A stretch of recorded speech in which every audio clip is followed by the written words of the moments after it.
In this video, I'll present the basics of class creation in C++.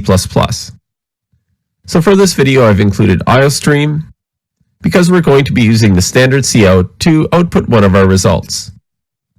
So here on line 4, I define a class. So I use the class keyword followed by the name of the class I'd like to create, in this case, line. So I'm creating a class called line. And then the class starts with an open brace. I define my class, and then I have a closed brace followed by a semicolon. So this semicolon at the end of the class definition is very important. Otherwise, it won't compile correctly. And then I declare the type of access I want to the members of my class. Now in this video, I'm going to keep it simple, and I'm going to make everything in the class public. So all of the variables and member functions will be publicly accessible. That means whoever creates a class of type line will have access to the member variables and the member functions. So this class line is defined by the slope of a line and its y-intercept. So it's in slope-intercept form. So we have y equals mx plus b. So m is the slope of our line and b is its y-intercept. And then we can find some value of y given any value of x. So I've created my first member function called set. So it's returns of type void, and it takes two arguments, two doubles, I and j. So the first argument, or the first parameter, I, is the slope, and the second j is the intercept. So I set m, which is the local m, this member variable m, I set it to I, and then b I set to j.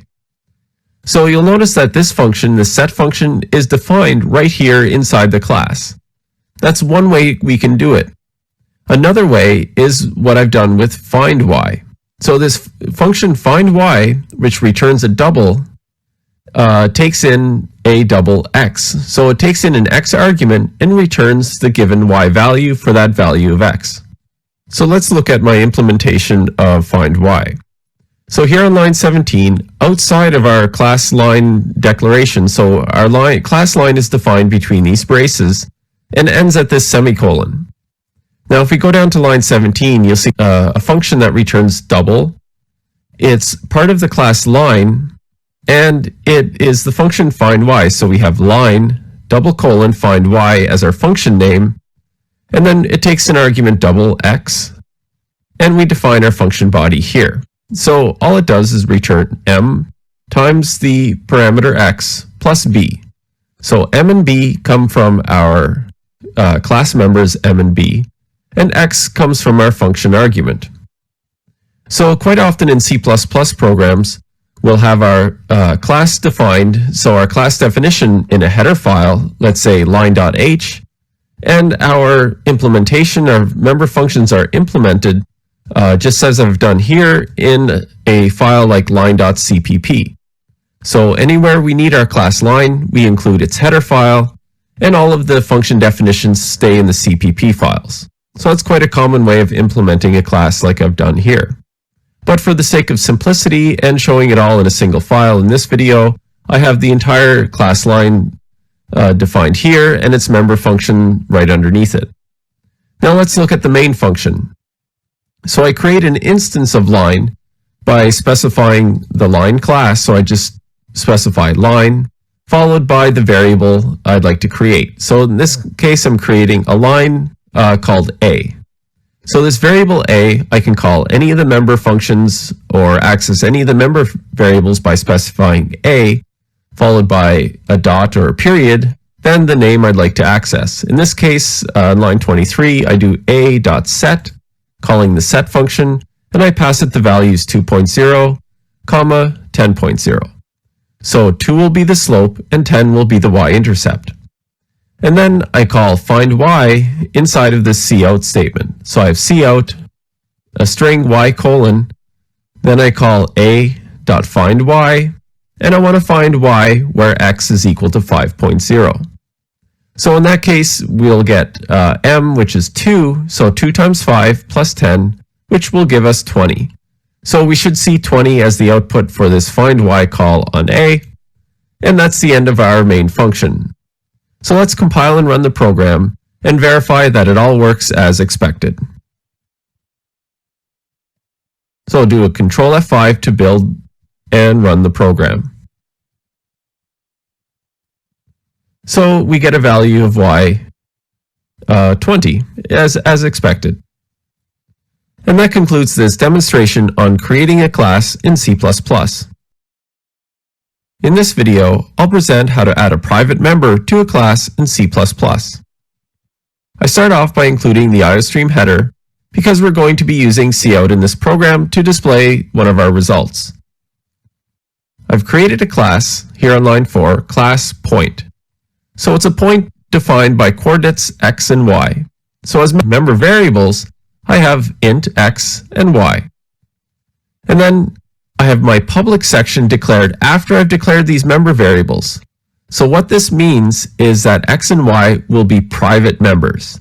So inside of a class, if we don't declare something as public, it's assumed private. So private is implied if we don't have a private section. If we want to be explicit about it, we can put a section called private followed by a colon. So anything that comes after private will be a private member, and it cannot be accessed from the outside. So if I tried to go down to my main function and type p.x equals p.x equals 2, it will give me an error. So as soon as I do that, you'll see IntelliSense here in Visual Studio puts a little red squiggly line under the x because the x is inaccessible from the outside because it's private. So we can't set it that way. Now, thankfully, I've created a public function called setXY. So that way we can set the values x and y through this setXY function. So setXY is in the public section, so it's publicly accessible. We can call it from the outside, wherever we've declared a point, and set the values x and y. So if we look at our main function, I create a point p, and then I call p.setXY, and I set the values to 1, 1. Now, ideally at this point, we'd like to verify that x and y have been set. So quite often I'd like to do something cout, let's say x and y, so p.x and p.y. So I would do something like this and put a comma in between and do p.y and then a carriage return. But these are private members, so we can't do that. So let's add another function to this class point, and we'll call it print. So void print, we won't pass it any arguments. We'll create the function body right here in the declaration of point. We'll copy our code, our cout code here from the main function, into our print function. And now since I've moved it inside of our class, we don't need to specify this p dot anymore, so we just remove that because it knows the x is going to be its member x.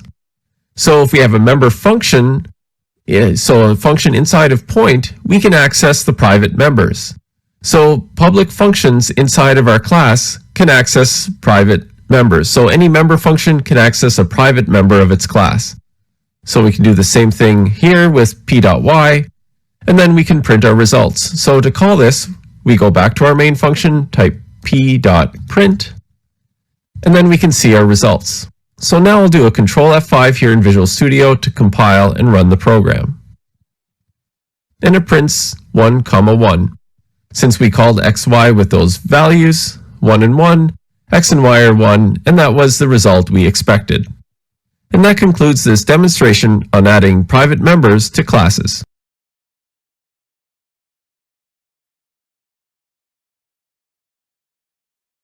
In this video, I'll present how to add a protected member to a class in C++.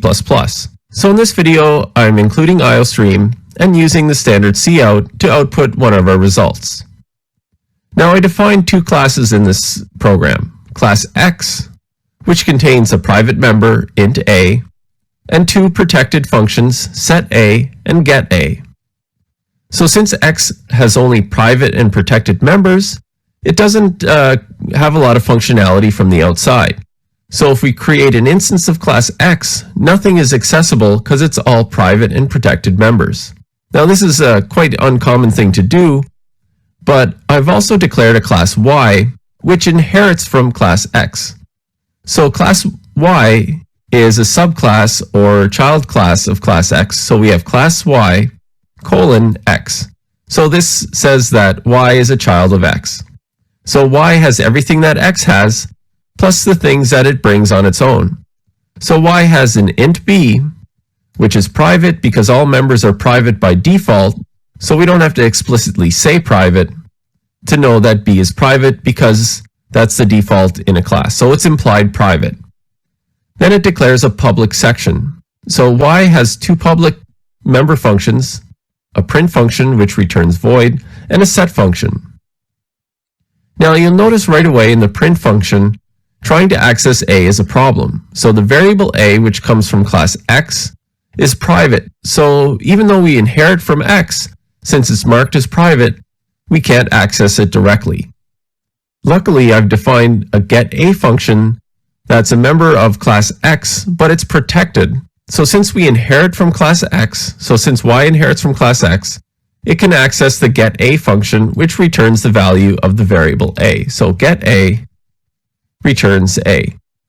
So if I save it, it no longer complains. And I put this comment at the end of the line that says error, but this error is gone away now.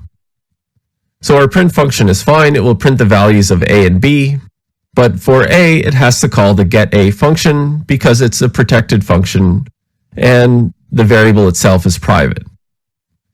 Now our set function, which takes two arguments into I and J. Now if I tried to set the value of A directly, if I said lowercase a equals I, there'd also be a problem because I can't do that directly because, again, A is private.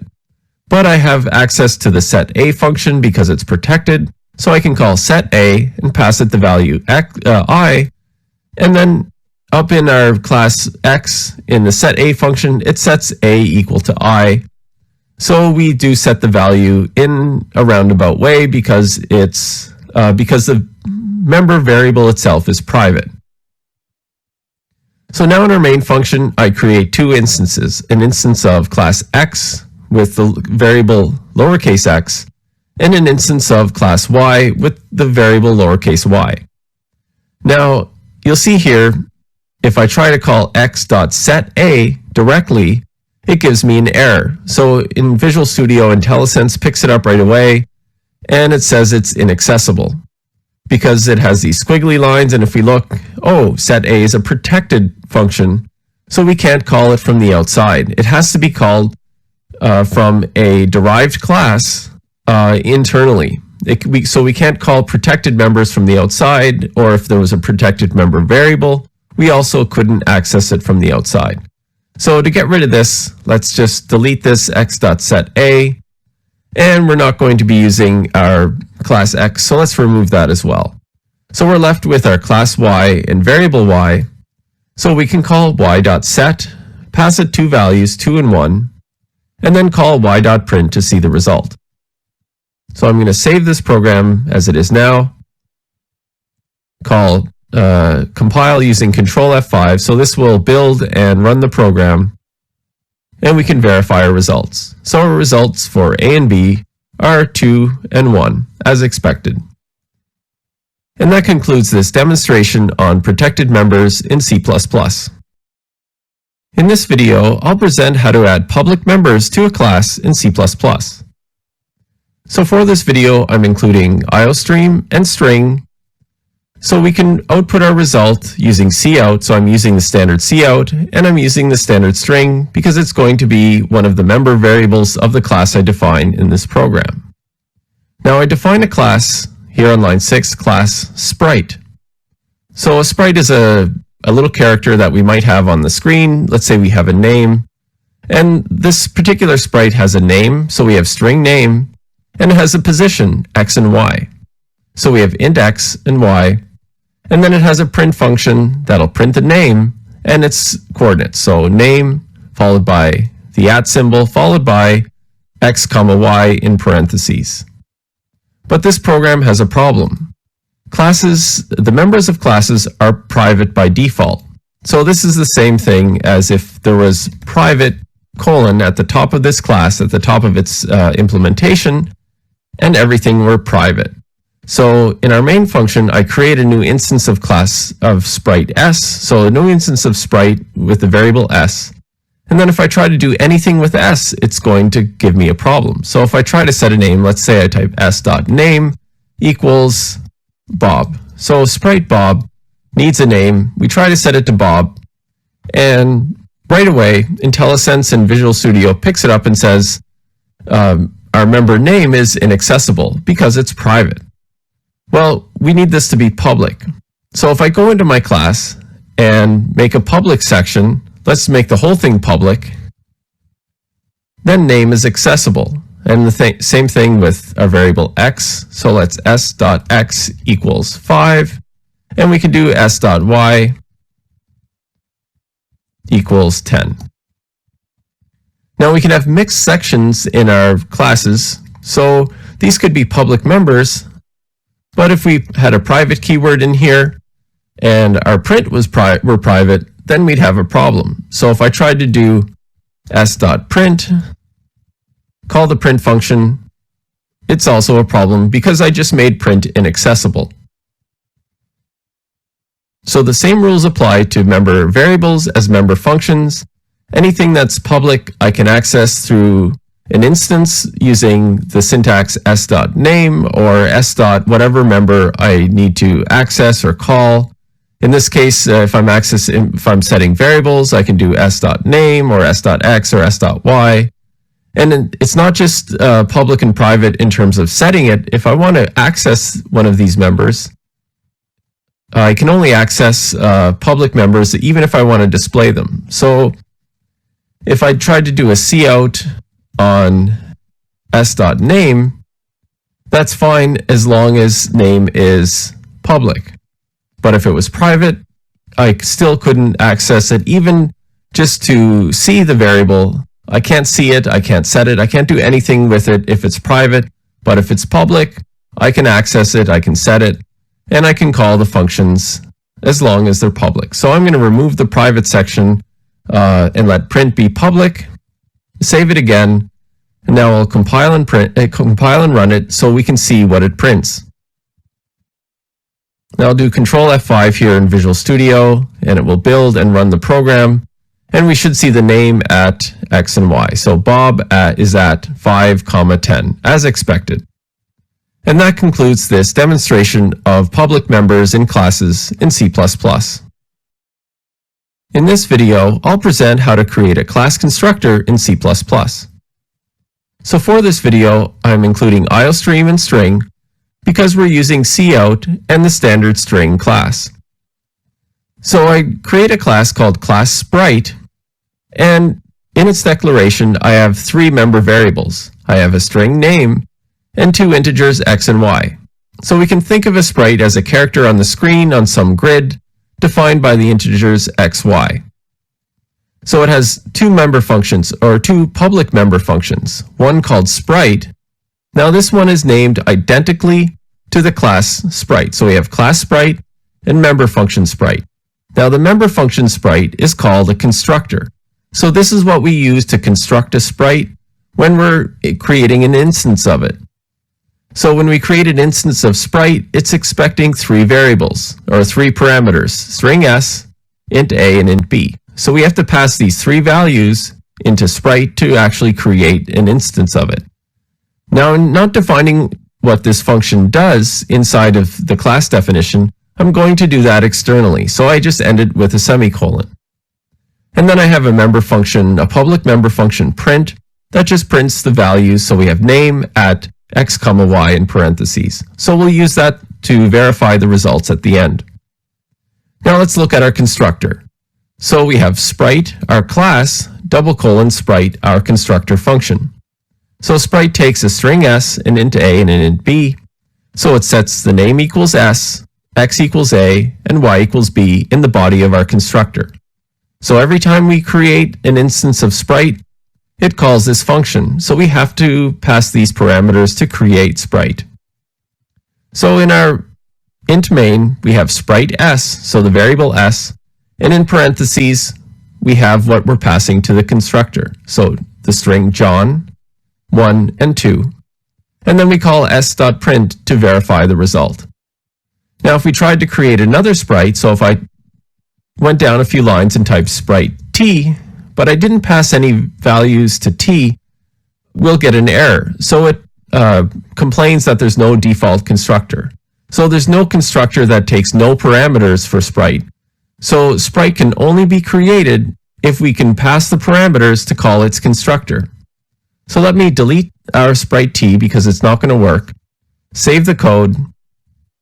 And we'll do Control F5 to compile and run the program to verify that our constructor did work and it prints the values correctly. So we do get in the output from our print function John at 1, 2, as expected by the way we've created our sprite s. And that concludes this demonstration on creating a class with a constructor in C++. In this video, I'll present how to create a class deconstructor in C++. I start off by including IOStream and string, which we're going to need in this program, so we're using the standard library cout and the standard string class. So I create a sprite class sprite, which I declare 3 private member variables, a string name, an int x and y, and a 4th variable, an int star p. So I have a pointer p declared in this sprite class. And then in the public section, I have a constructor, a sprite, which takes string s, int a, and int b, which will be used to set our name and x and y coordinates of our sprite. I also have a public member function print, so void print, which just prints the contents of name and the x and y variables.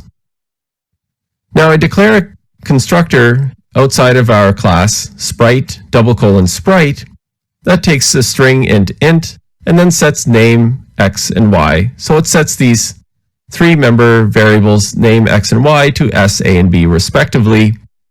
But then it allocates space for our pointer p. So it says p equals new int, and then sets the value at p star p equal to 0.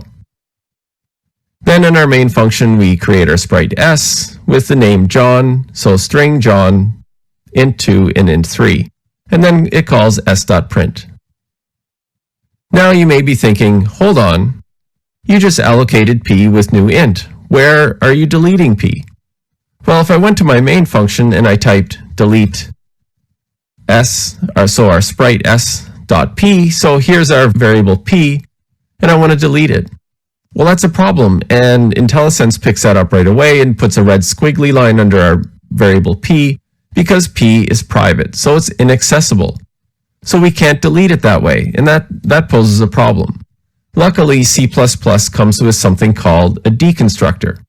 So we have our constructor that's called when we create a sprite, and a deconstructor that's called when we free the memory or when our sprite goes out of scope. So since we declare s as a sprite here, when it reaches the end of the main function, it goes out of scope, and then we can create a deconstructor to be called when that happens. So if we go to our public section, usually right under our constructor, we'll put a tilde, so a little squiggly line, sprite, so the name of our class. So we declare a function and a double parentheses followed by a semicolon. So here we've we have a definition for a sprite or a declaration for one, and then we can go under our constructor and we can implement it. So I'll type in sprite the class, :tilde, sprite, and 2 parentheses, and then in braces, we'll put our function body. So we've declared our deconstructor, and the important thing to do here is to put in delete p. So our new in our constructor gets deleted in our deconstructor.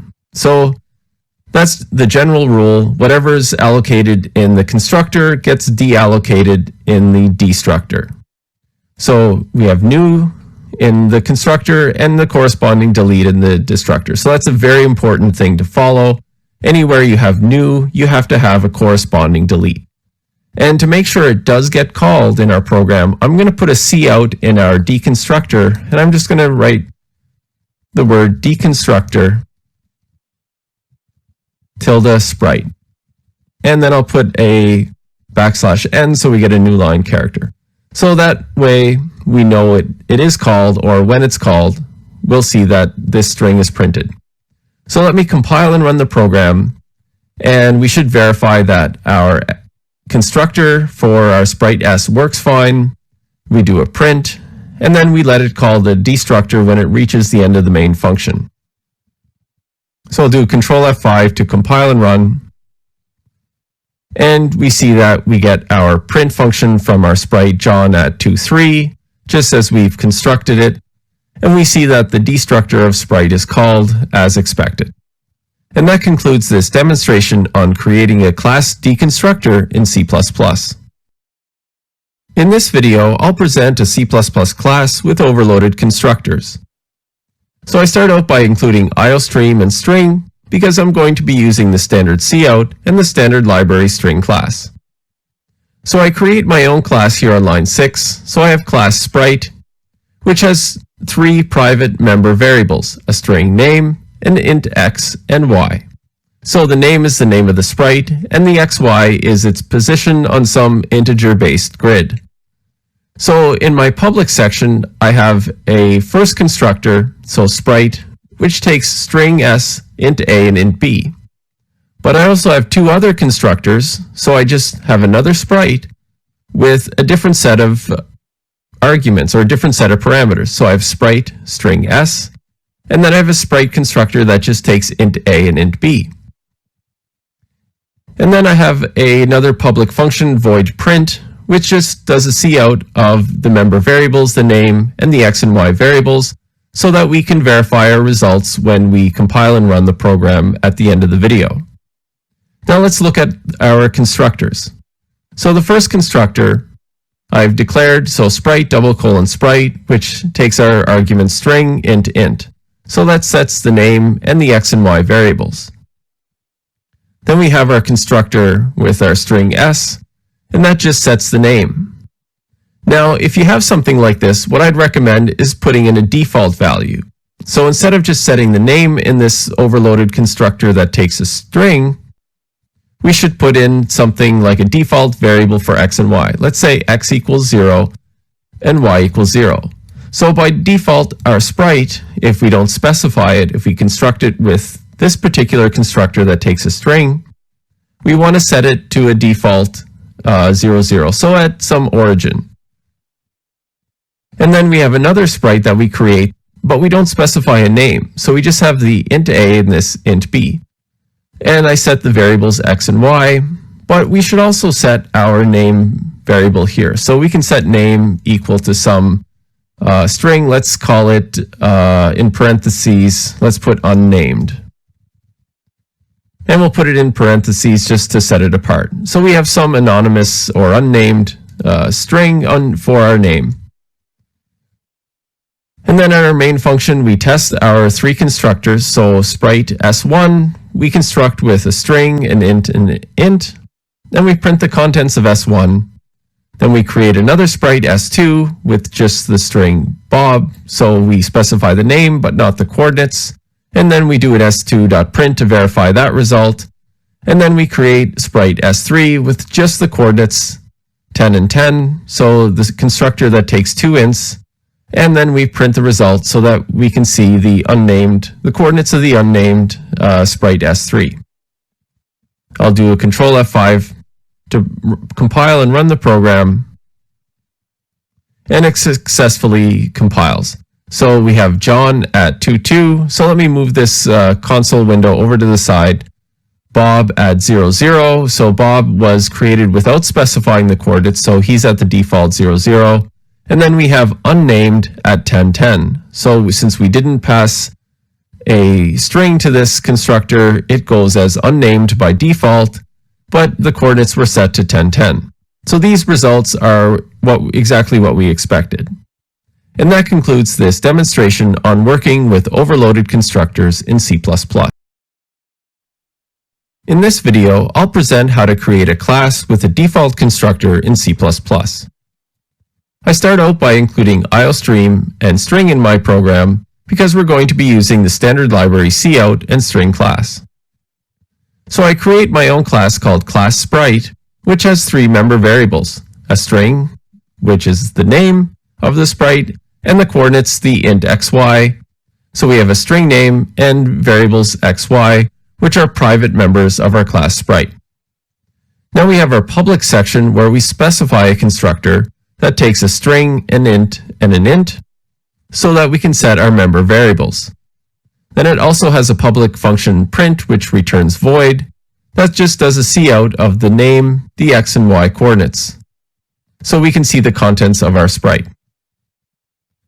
And now we go down just below our class declaration, we declare our constructor. So sprite, :sprite, with its argument string int, and then we set inside the body of this constructor, we set the name and the x and y coordinates.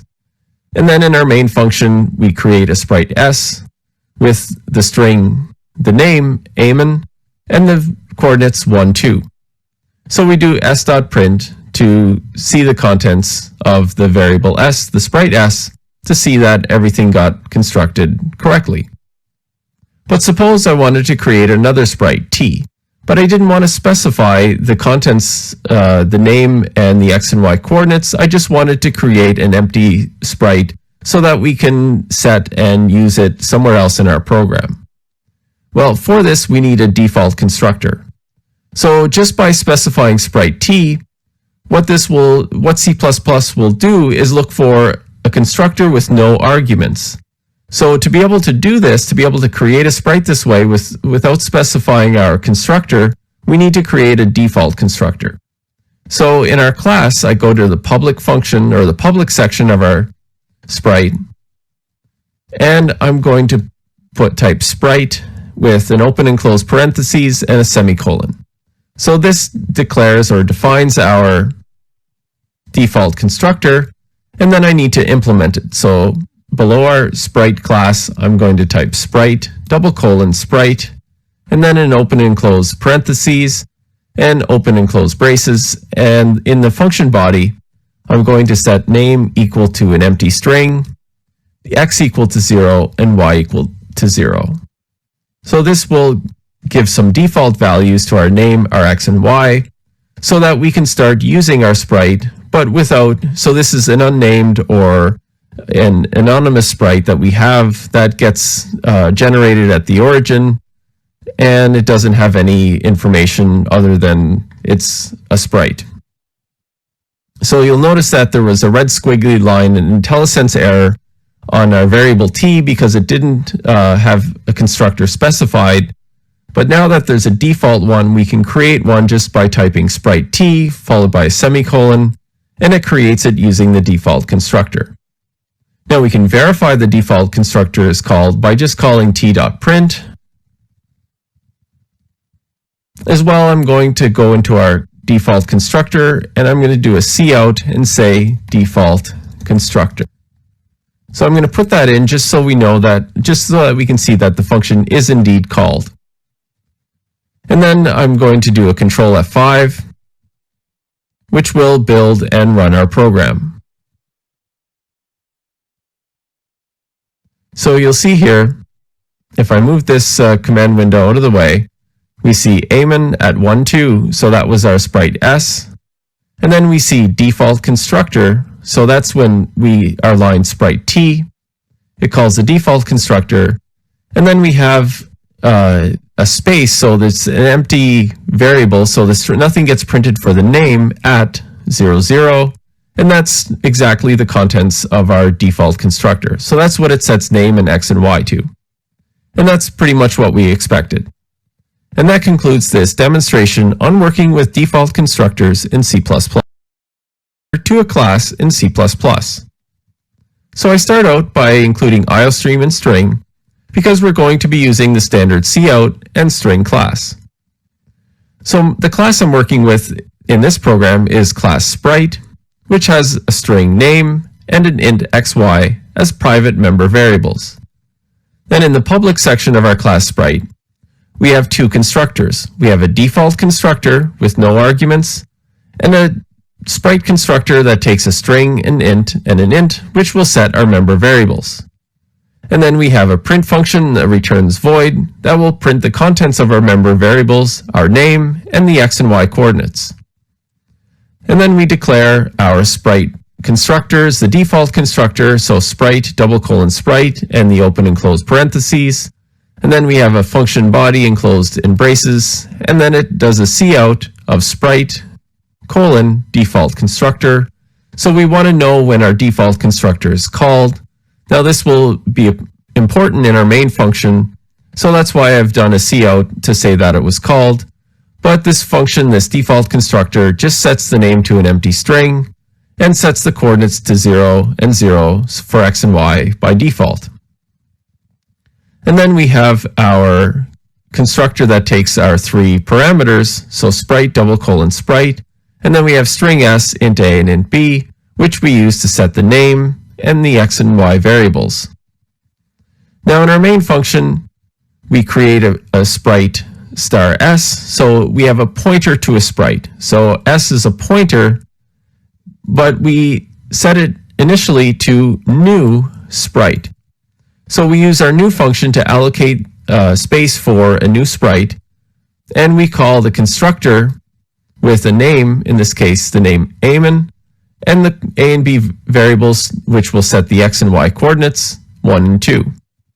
Then we call the print function, but we don't call it in the usual fashion. When we're dealing with a pointer, we use s and then hyphen greater than symbol, so we get this little arrow looking symbol, so it's like s arrow print, so it points to s's print function.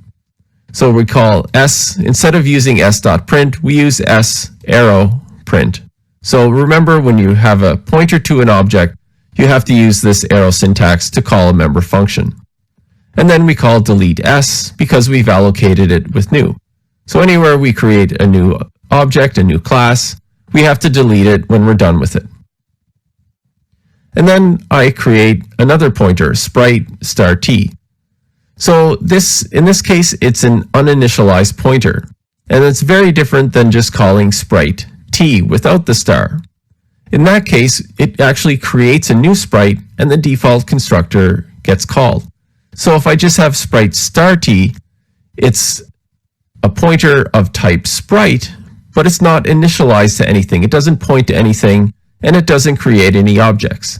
So if you were previously thinking that this Sprite star t might call the default constructor, that's not what happens. It won't do anything unless we actually allocate it using new, or we point it to a different sprite object.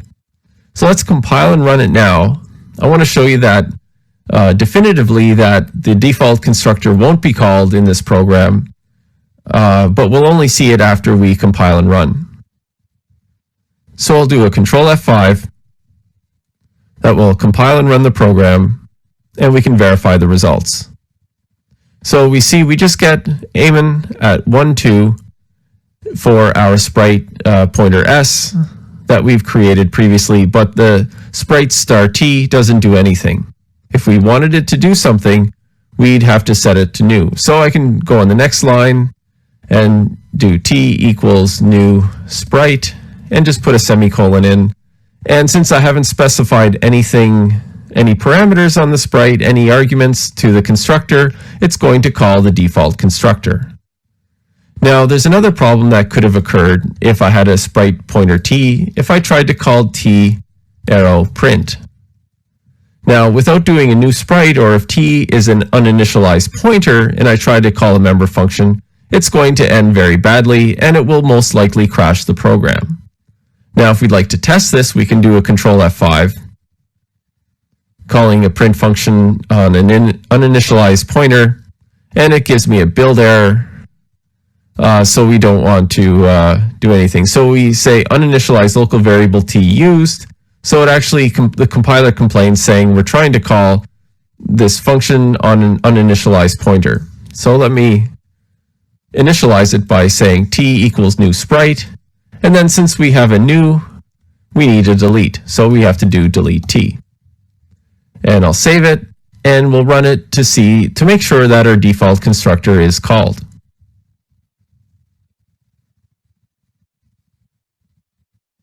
And we see that we do get our previous result from our sprite s printed first, and then we have sprite default constructor as expected, and then we have nothing at 0, 0. So since the string is an empty string by the default constructor and the coordinates are 0, 0, that's exactly what we expected to get. And that concludes this demonstration on creating pointers to classes in C++. I'll present how to create a struct in C++. So for this video, I'm including IOStream because I'm going to be using the standard cout. Now, I create a struct called circle, and the circle has a double radius and a double in x and y. So it has a position and a radius to define the size of the circle. And then it has a print function which returns void, which just does a cout of the contents of our circle. So the x, y, and radius get printed, so they're x, y, radius. So we print the contents so we can verify our result. Now, the main difference here is between a struct in C++ and a struct in C is that a struct in C++ is just a class. Now, for a class in C++, the member variables and the member functions are private by default. If you declare something as a struct in C++, well, it's the same as a class, so internally a class gets created, but the members are public by default instead of private. So creating this struct circle is identical, or effectively identical, to creating a class, and then in that class specifying public. So I do public colon, and that's the same as a struct in C++. So I can remove the public and create this as a struct. And then in our main function, I create an instance of circle C. So the variable C is a struct circle, and then I can call c.x and set it to a value, let's say 1.0, c.y is 1.0, and c.radius is 5.0. Now, another difference between a C++ struct and a C struct is that we can have member functions. So the struct circle has a function called print, which we couldn't do in this way in just C. So in C++, we can have member functions in our struct, and we have c.print in our main function to print the contents of our circle. So let's compile and run the program to verify that we do indeed get a circle with the x, y, and this particular radius. So we'll do a Control F5 to compile and run the program, and we can verify that it does work as expected. So we get an x, y, and radius, so the x and y are 1 and 1 as we set them, and the radius is 5 as expected. And that concludes this demonstration on creating classes defined with struct in C++. A C++ union is an object whose members are allocated in the same space. So the amount of space a union takes up is only as big as its largest member variable. So they're usually used for compacting data. In this video, I'll present how to create a union type object in C++. So for this video, I'm including IOStream, and from it, I'm going to use the standard cout, and I'm also going to use the standard hex. So this is for outputting hexadecimal output using cout. Now I create a simple union in this program called int bytes. So it declares an unsigned int I and an unsigned char b of subscript 4. So it's an array of characters of 4 characters. So since an int I in this program on this system will be 32 bits or 4 bytes, and an unsigned char b, an array of 4, will be also 4 bytes. So this union is 4 bytes in size, and we can access it either through its unsigned int I or its unsigned character array b. So in our main function, I create an instance of the union int bytes using ib. So it's basically a class in C++, or it functions much like a class or a struct would. And then I can set its member variable I, so ib.I equals 65,000. But since the array B and I take up the same space, what I write into I also affects B and vice versa. So after I set I to 65,000, I do a cout of ib.I. So we can see that it indeed is set to 65,000. But I also want to output its hex value so we can compare it to its character representation. So we do a cout hex of ib.I, so our I member variable. And then if we look at the bytes, the unsigned characters B, that array we've declared in our union, we can see how that array was affected. So if we do a cout on ib.b3, so of index 3, but we want to cast it to an integer because we are looking at the value of the bytes and not the actual characters. So if we didn't have this int here, it would output the character and not the actual byte value, the numeric value that we want to see. And since we did this hex inside the cout, so we cout, we pass hex, which is the standard hex, so we can get the hexadecimal output. Now this will carry over into the next cout. So not only are these unsigned characters being represented as integers, they're going to be displayed in their hexadecimal format. So we have B of 3, B of 2, B of 1, and B of 0. And I do it in order like this so we can compare it to our unsigned int I. Now I'll compile and run the program, and we can see what our I contains in our union and our array of characters B. So I'll do a Control F5 to compile and run the code. So you'll see here our unsigned int was 65,000. That's what we set it to. 65,000 in hexadecimal is FDE8.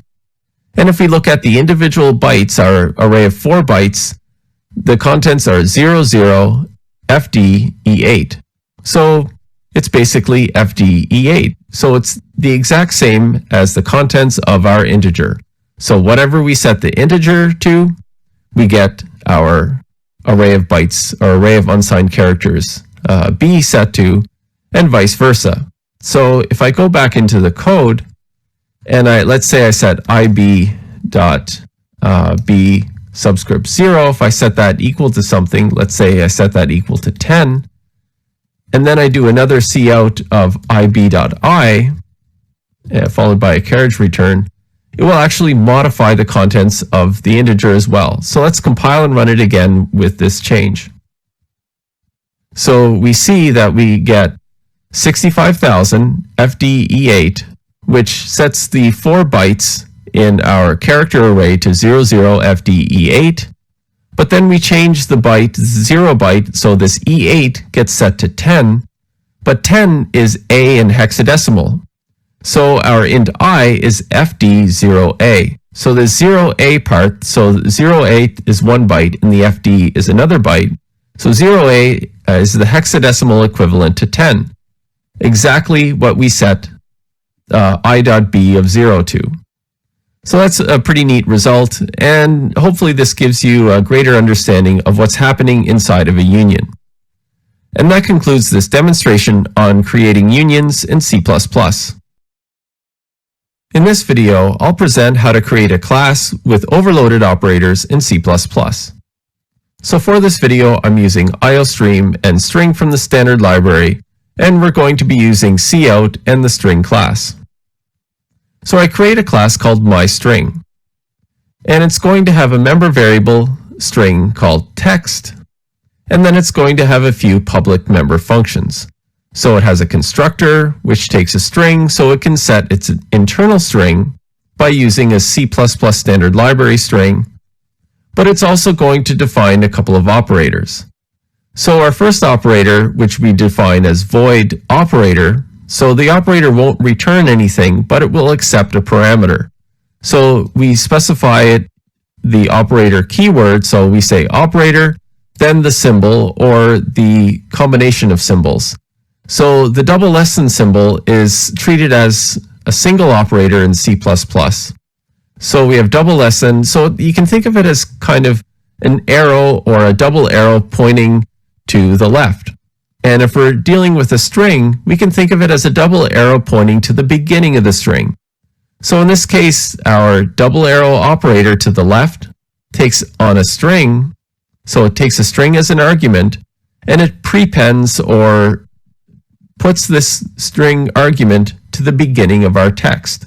So our text becomes this new string that's prepended plus the rest of our text as it already is. So whatever it is currently, it prepends whatever we pass to this operator. So this double less than operator. We'll do the same thing with a double greater than operator. So we have this void operator with a double greater than symbol, which you can think of as an arrow pointing to the right or to the end of the string. So this will append the given string to our text. So text equals text plus some string C. So it appends it to the end. So we have a prepend and an append or an append to the end. And then we have a print function just to print the contents of our string class, which just prints our text followed by a carriage return. Now let's look at our main function where we create our string, our myString s. So our class myString s is created with the constructor, the string hello, comma, world, exclamation mark. Then we print the contents of this string s, so we verify that we do have hello world to begin with. Then we prepend using our operator, so we take our class s, the operator, the double less than symbol, or the arrow that points to the right. So we want to prepend the string, the text, one period space. So we kind of put an enumeration on our hello world. So it's going to be the first hello world, so one dot. And then we print it. So we do call s.print again to verify the change, that our operator did work as expected. And then we use our next operator, the double greater than symbol, or the arrow pointing to the right. And what we'd like to append to our class is the string with the space, by, comma, world, exclamation mark. And then we do another print on s to verify this change. So we want to verify that by world was indeed appended to the end of our text. So we call s.print again. Now I'll compile and run the program using Control F5 here in Visual Studio. And we can verify the result. So we see in the result, we get our first print after we've constructed hello world. I'll move the window to the side so we can look at our main function and the results at the same time. So it starts out as hello world, and then we prepend using our overloaded operator, so it becomes one dot space hello world exclamation mark, and then we append by world using the operator that points to the right, and then we get one dot space hello world exclamation mark, then our space, and then by world. And that's exactly what we expected, so our overloaded operators worked correctly. And that concludes this demonstration on overloading operators in C++. In this exercise, you'll create a C++ application that includes classes. Now in these classes, you'll use private and protected access modifiers, and you'll create a class containing both a class constructor and a deconstructor. And then you'll use a pointer to a class in your C++ application, ideally in your main function somewhere. Now you can pause the video and perform the exercise, and when you've completed it, when you've carried out these 4 elements in your C++ program, then you can resume the video and see what I did. Now here we are in my C++ program. No doubt you've got something a little bit different, but you should have some of the same elements that I have. So I start out by including IOStream because I'd like to use cout to output some of the contents of my program to see what's going on. Now, the first class I create is called class A. It has some protected members in this protected section, so I have protected in colon, and then it has an int A, and then a get A and a set A function. So get A just returns the value A, and set A sets the value A to whatever is passed as an argument here. It has a private member, an int pointer P, so it's a pointer to an int. And then it has a public section which has a constructor, so this A parentheses that sets the lowercase a member variable to 0, and it allocates a new int for our pointer p.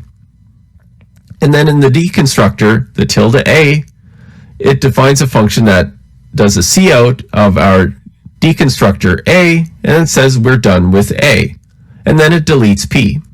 So it's very important that if you allocate memory in your constructor, that you free it or delete it in your deconstructor. And then we have a class B, which is derived from A. So class B colon A, that has a private member int b, lowercase b. It has a couple of public functions, print function that returns void, that outputs the contents of b. It outputs A and B. So since A, that's inherited, so the variable A, the lowercase a, is inherited from the parent class A, I can get access to it and output it here. And the B is a private member to our class B, so we can output that as well. And then I have a set function which calls set A from our parent class A, so it sets the value, and then it calls B equals J. Now I don't necessarily have to call the set A function. I could just set A by saying A equals I right here, because B has access to the variable A, but I can do either or. And sometimes it's preferable, especially if there's some other checks or some other functionality going on inside your set function, to call the set function directly. So now in our main function, I create a pointer to a class. So B, the pointer B to our class B, so lowercase b, is equal to new b, so the uppercase B of our class B. So then we call our set function using the arrow syntax, so b arrow or hyphen greater than symbol set, and then I pass 5 and 8, and then I print the contents of b, calling the print function, and then I delete b. So if you have a pointer to a class that you allocate with new, make sure you delete it as well. So anytime you have a new in your program, you should see a delete, just like we had in the constructor and destructor for A itself. And that concludes this exercise on working with C++ classes.